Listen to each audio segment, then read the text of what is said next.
Now, let's move on to the topic of headings. When optimizing headings for search engines, two different aspects play a role.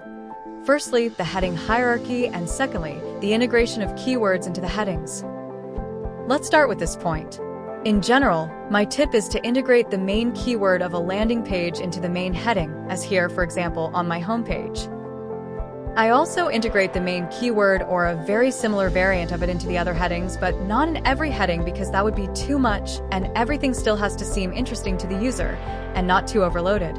As you can see here, there are also some headings in which the main keyword is not integrated. And another important piece of information, you can of course also insert important secondary keywords from a landing page into individual headings wherever it fits. Let's now move on to the heading hierarchy. You can assign an HTML tag between H1 and H6 for each heading, which indicates the importance of the heading.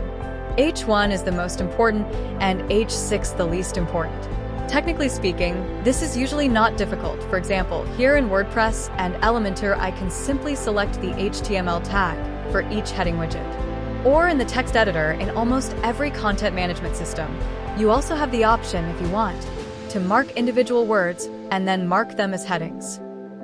Google itself says that the heading hierarchy is not that important for good rankings, so it's not so bad if you don't stick 100% to the following tip for the heading hierarchy on a landing page.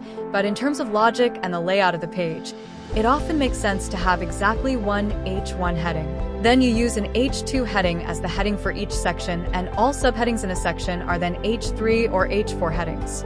That's all I can recommend when optimizing headings overall.